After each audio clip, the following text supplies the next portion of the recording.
Halitosis merupakan keadaan di mana penderita mengalami bau nafas. Halitosis dibedakan menjadi dua, yaitu gened halitosis dan delusional halitosis. Gened halitosis merupakan halitosis yang disebabkan oleh faktor fisiologis dan faktor patologis. Sedangkan delusional halitosis merupakan suatu kelainan di mana seseorang percaya bahwa dirinya memiliki bau mulut, namun sebenarnya tidak. Etiologi halitosis dibedakan menjadi tiga, yaitu secara fisiologis, karena patologis oral, dan kelainan sistemik.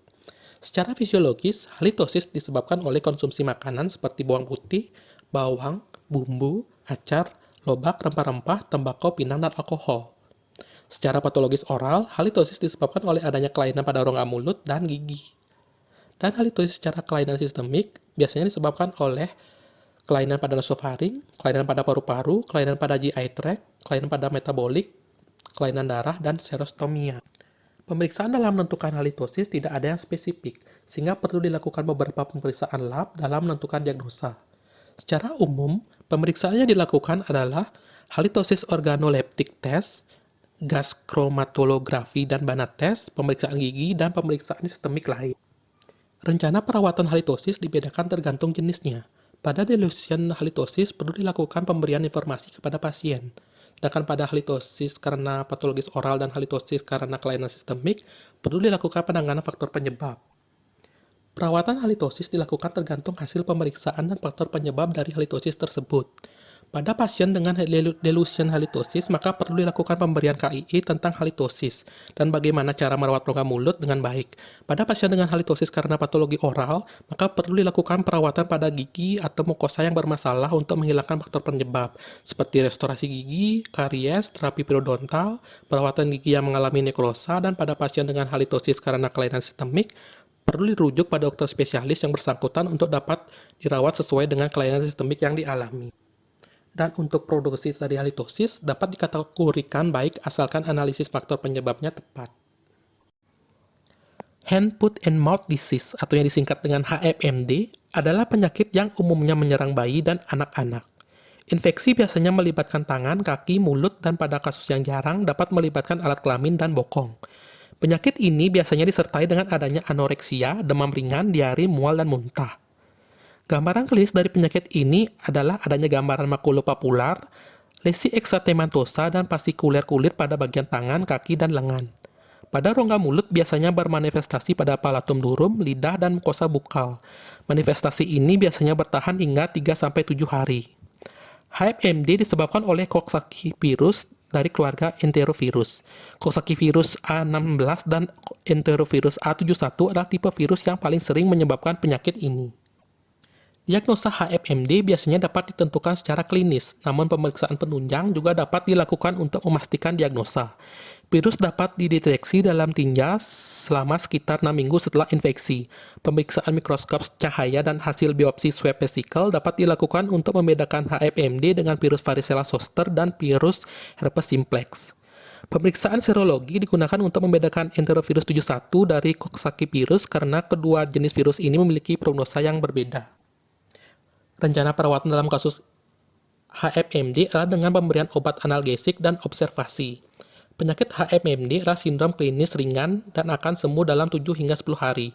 Penanganan utama dapat dilakukan dengan pemberian obat NSAID dan acetaminophen untuk menghilangkan rasa sakit pada HFMD yang disebabkan oleh Coxsackie virus. Hidrasi yang baik pada pasien adalah hal yang perlu diperhatikan dalam proses pengobatan. Selain itu, campuran ibuprofen cair dan diphenhydramine cair dapat digunakan untuk berkumur yang membantu melapisi ulkus, sehingga dapat mengurangi rasa sakit.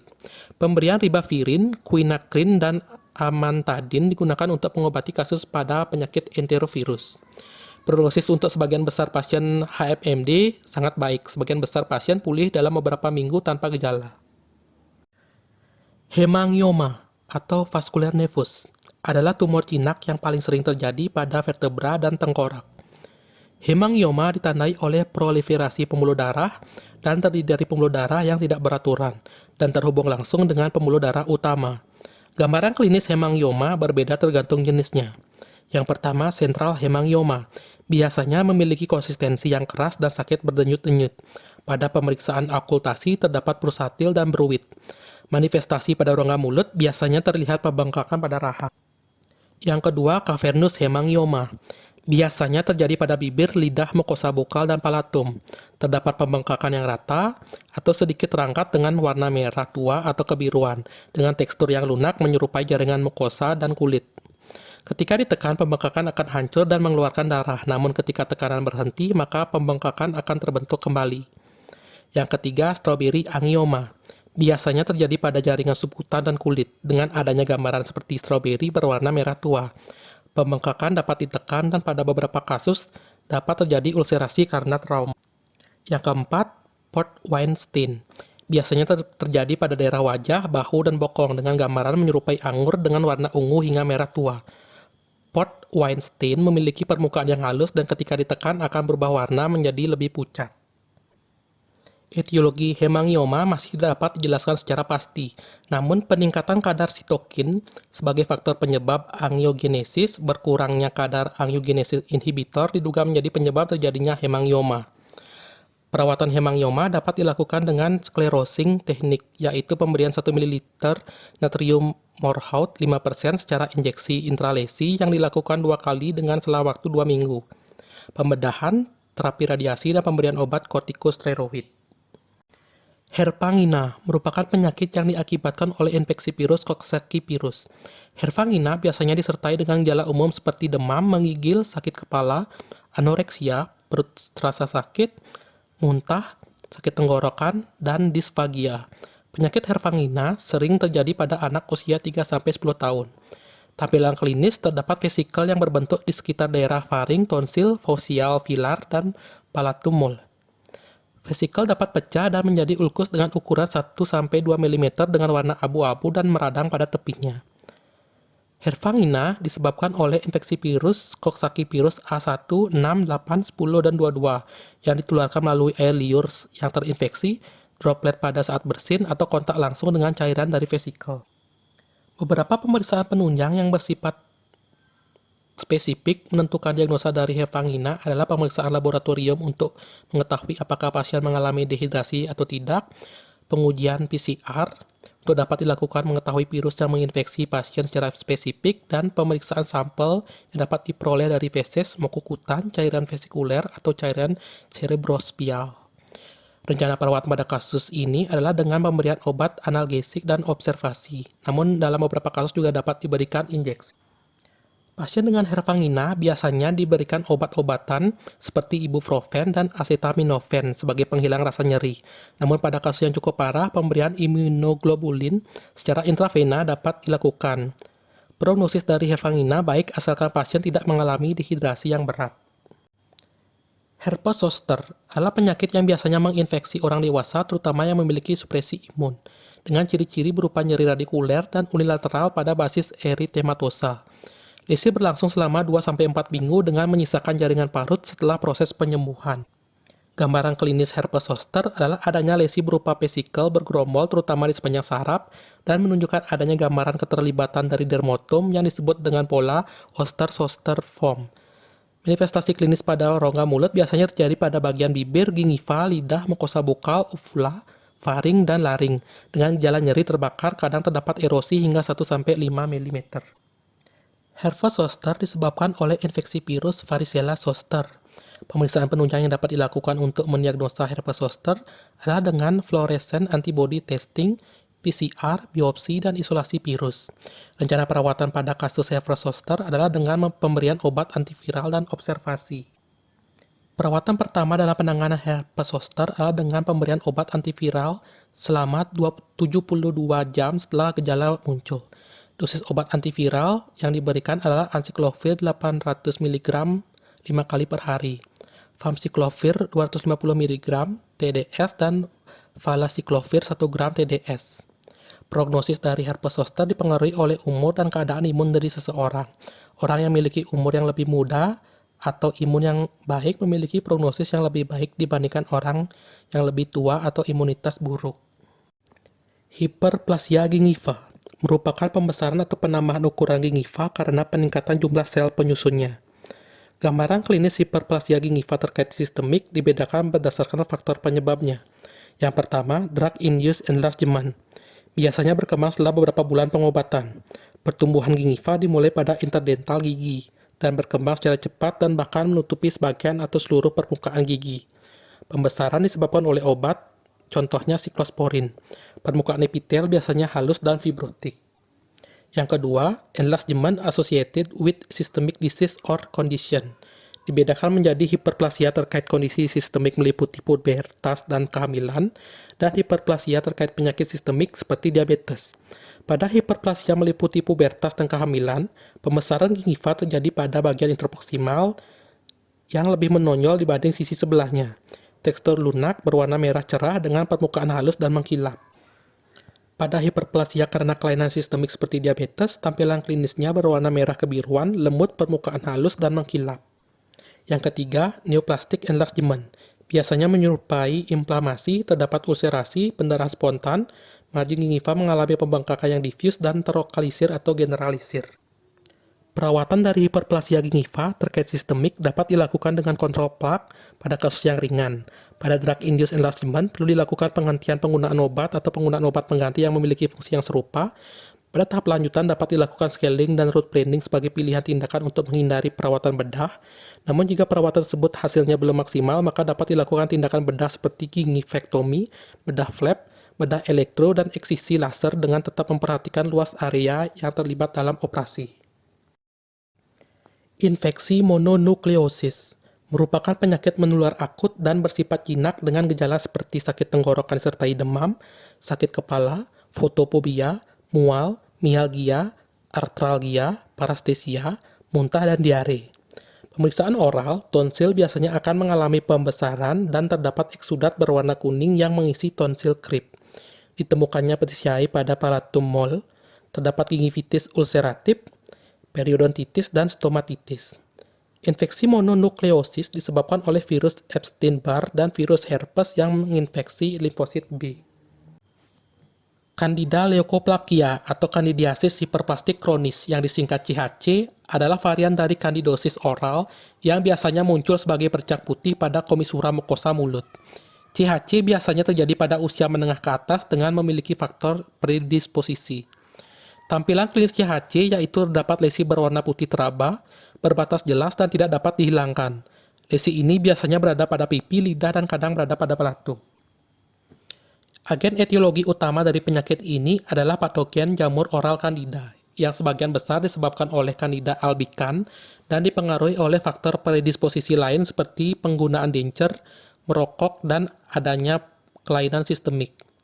Perawatan CHC dapat dilakukan dengan pemberian obat antifungal seperti fluconazole dan triazole dalam waktu beberapa bulan, dan dengan mengurangi faktor predisposisi seperti mengurangi jumlah rokok atau pembersihan bagian denture dari jamur untuk mendapatkan hasil yang lebih baik.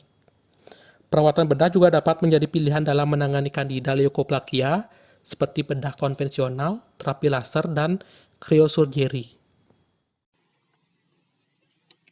Kandidiasis atrofik akut. Kandidiasis atrofik akut disebut juga antibiotik sore mouth. Kondisi ini biasanya disebabkan oleh suatu infeksi jamur yaitu jamur Candida. Jamur Candida merupakan mikroflora normal pada rongga mulut dan biasanya jumlahnya mencapai 40-60% dari populasi. Untuk gambaran klinisnya, jadi secara klinis, permukaan mukosa ini terlihat merah dan kasar, biasanya disertai gejala sakit atau rasa terbakar, kemudian rasa kecap juga berkurang. Kadang-kadang sakitnya menjalar sampai ke tenggorokan dan biasanya ini terjadi selama pengobatan ataupun sesudahnya. Kandidiasis tipe ini pada umumnya ditemukan pada penderita anemia defisiensi zat besi. Etiologi dari kandidiasis atrofik akut adalah penggunaan antibiotik spektrum luas, kortikosteroid yang menghambat pertumbuhan bakteri komensal sehingga mengakibatkan pertumbuhan kandida yang lebih banyak, lalu menurunkan daya tahan tubuh. Nah, hal ini disebabkan karena kortikosteroid mengakibatkan penekanan sel mediated imun. Untuk rencana perawatannya, kandidiasis tipe ini umumnya ditanggulangi dengan menggunakan obat anti jamur, yaitu dengan memperhatikan juga faktor predisposisinya atau penyakit yang menyertainya. karena hal tersebut berpengaruh terhadap keberhasilan pengobatan dari kandidiasis atrofik akut. Untuk prognosa penyakit ini tergantung dari faktor predisposisi atau penyakit penyertanya. Kandidiasis atrofik kronik tipe 1 dan 2. Secara definisi, kandidiasis atrofik kronik merupakan perubahan patologik pada mukosa penyangga gigi tiruan yang disebabkan oleh infeksi jamur Candida. Jamur Candida merupakan mikroflora normal pada rongga mulut yang jumlahnya mencapai 40-60% dari populasi mikroflora normal pada rongga mulut. Kronis atrofik kandidiasis juga disebut dengan denture stomatitis atau denture sore mouth. Untuk gambaran klinis dari denture sore mouth ini, tampak inflamasi ringan yang terlokalisir disebut juga pinpoint hyperemia. Gambaran erythema diffuse terlihat pada palatum yang ditutupi oleh landasan gigi tiruan baik sebagian ataupun seluruh permukaan palatum tersebut. Untuk etiologinya adalah gigi tiruan yang ill-fitting yang menyebabkan kronis. Selain itu, gigi tiruan lepasan tidak dilepas pada waktu malam hari, serta pembersihan gigi tiruan yang tidak adekuat juga dapat menyebabkan multiplikasi jamur Candida. Untuk rencana perawatan, kandidiasis pada rongga mulut umumnya ditanggulangi dengan menggunakan obat anti jamur dengan memperhatikan faktor predisposisinya atau penyakit yang menyertainya. Selain itu, faktor pencetus, yaitu dalam hal ini penggunaan gigi tiruan juga harus dihentikan sementara sampai mukosa benar-benar sembuh. Untuk prognosanya tergantung dari faktor predisposisi penyakit penyerta, juga tingkat kekooperatifan pasien dalam melaksanakan instruksi dari dokter gigi. Untuk pemeriksaan penunjang, harus dilakukan pemeriksaan mikroskopis, di samping pemeriksaan klinis untuk mengetahui riwayat penyakit. Nah, jadi bahan pemeriksaan ini bisa diambil dengan beberapa cara, yaitu usapan atau swab, atau bisa juga dengan kerokan atau scraping lesi pada mukosa ataupun kulit.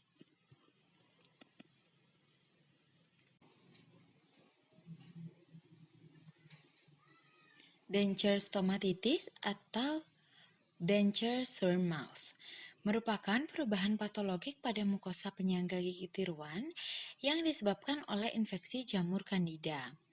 Nah, jamur Candida ini merupakan mikroflora normal pada rongga mulut yang jumlahnya mencapai 40-60% dari populasi mikroflora normal pada rongga mulut. Gambaran klinisnya tampak hiperplasi papilar atau disebut juga tipe granular. Untuk etiologi dari tipe 3 ini adalah trauma kronis sehingga menyebabkan invasi jamur ke dalam jaringan dan penggunaan gigi tiruan yang akan menyebabkan bertambahnya mukus dan serum, akan tetapi berkurangnya pelikel saliva. Untuk rencana perawatan, kandidiasis tipe ini ditanggulangi dengan menggunakan obat anti faktor predisposisinya atau penyakit yang menyertainya. Hal tersebut berpengaruh terhadap keberhasilan pengobatan atau penyembuhan. Nah, selain dengan obat anti jamur, faktor penyebab juga harus dieliminasi, di mana dalam hal ini faktor penyebabnya adalah penggunaan gigi tiruan, sehingga penggunaan gigi tiruan ini harus dihentikan sementara sampai mukosa sembuh. Untuk prognosanya tergantung dari faktor predisposisi dan penyakit penyerta. Nah, selain itu, prognosa juga dipengaruhi tingkat kekooperatifan pasien dalam melaksanakan instruksi dari dokter gigi. Kandidiasis pseudomembran akut oral tanpa penyakit sistemik merupakan suatu infeksi oportunistik yang disebabkan oleh pertumbuhan berlebih dari jamur Candida albicans superficial. Gambaran klinisnya akan tampak plak putih multiple pada mukosa, dapat dihapus dan meninggalkan bekas kemerahan atau eritema. Biasanya daerah ini juga berdarah atau akan terasa nyeri pada mukosa yang berada di bawah daerah yang dapat dihapus. Untuk etiologinya adalah oral hygiene yang buruk sehingga meningkatkan pertumbuhan jamur Candida albicans. Untuk rencana perawatan kandidiasis pseudomembran akut tanpa penyakit penyerta dapat menggunakan agen antifungal. Jadi 3 target utama dari agen antifungal yaitu sel membran, dinding sel, dan asam nukleat di sel.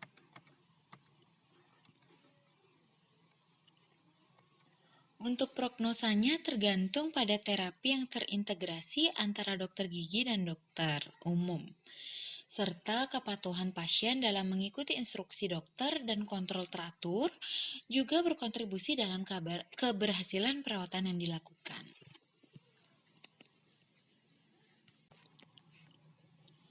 Kandidiasis pseudomembran akut oral dengan penyakit sistemik adalah suatu infeksi oportunistik yang disebabkan oleh pertumbuhan berlebih dari jamur Candida albicans superficial dan terjadi pada pasien yang memiliki penyakit penyerta sistemik. Salah satu contohnya adalah diabetes mellitus. Tampilan klinis dari kandidiasis pseudomembran akut ini berupa plak putih multiple pada mukosa dapat dihapus dan meninggalkan bekas kemerahan atau eritema. Berdarah dan timbul rasa nyeri pada mukosa yang berada di bawah daerah yang dapat dihapus tersebut. Untuk etiologinya disebabkan oleh jamur Candida albicans yang merupakan mikroorganisme komensal di dalam rongga mulut dan dapat muncul pada keadaan tertentu seperti munculnya penyakit sistemik diabetes mellitus yang tidak terkontrol. Diabetes mellitus menyebabkan yang cepat. Hal ini berkaitan dengan kadar glukosa yang tinggi dan tidak terkontrol sehingga mengakibatkan kerusakan pada beberapa sel pada kelenjar saliva dan mempengaruhi produksi dari saliva. Nah, produksi saliva yang menurun menyebabkan beberapa agen infeksi seperti jamur dapat tumbuh dengan cepat dan menginfeksi mukosa di sekitarnya. Rencana perawatan dari penyakit ini dapat menggunakan agen antifungal. Apabila pasien memiliki penyakit penyerta diabetes mellitus, juga dapat dilakukan kontrol terhadap kadar glukosa dalam darahnya. Untuk prognosanya tergantung pada terapi yang terintegrasi antara dokter gigi dan dokter umum yang menangani penyakit sistemik. Kepatuhan pasien dalam mengikuti instruksi dokter dan kontrol teratur juga berkontribusi dalam keberhasilan perawatan yang dilakukan.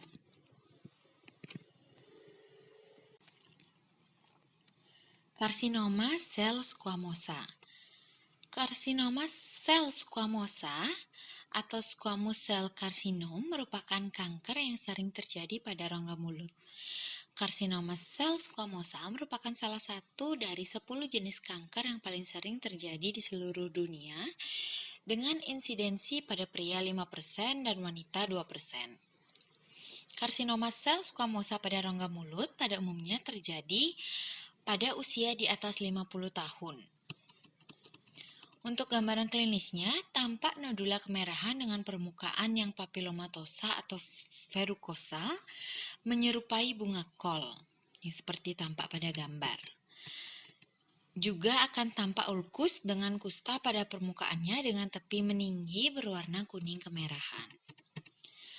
Etiologi atau penyebab pasti dari kanker masih belum jelas, tetapi faktor-faktor pendukung dapat merangsang terjadinya kanker. Jadi, faktor internal dan faktor eksternal, di mana salah satu contoh dari faktor internal seperti herediter dan faktor pertumbuhan, sedangkan untuk faktor eksternal seperti bakteri, virus, jamur, bahan kimia, obat-obatan, radiasi, trauma, panas, dingin, dan diet.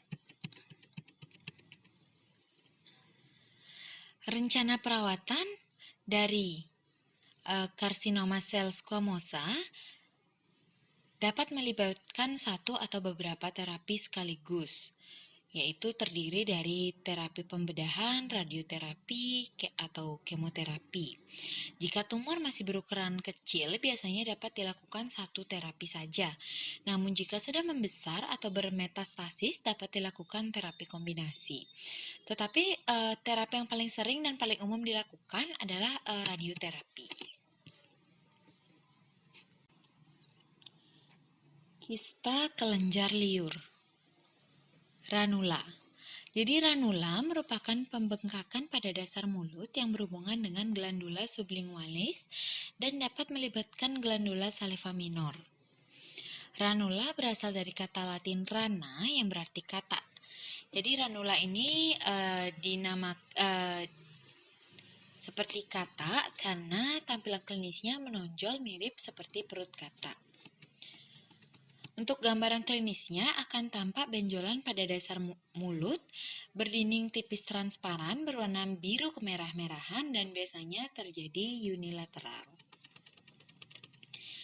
Untuk etiologinya tidak diketahui secara pasti, namun diduga ranula terjadi akibat trauma, obstruksi kelenjar saliva, dan aneurisma ductus glandula saliva. Rencana perawatannya meliputi penanggulangan faktor penyebab dan pembedahan massa. Tujuan untuk menghindari terjadinya rekurensi atau kekambuhan. Biasanya ranula etiologinya trauma akibat kebiasaan buruk atau trauma lokal maupun mekanik yang terjadi terus-menerus dapat menyebabkan terjadinya rekurensi ranula. Karena apabila kebiasaan buruk atau hal yang menyebabkan terjadinya trauma tidak segera dihilangkan, maka ranula akan dengan mudah muncul kembali walaupun sebelumnya sudah dilakukan perawatan pembedahan. Nah, untuk pembedahan massa pada kasus ranula ini dibagi menjadi 3 jenis, yaitu eksisi, marsupialisasi, atau dissecting. Jadi, untuk pemilihan ini tergantung dari ukuran massa.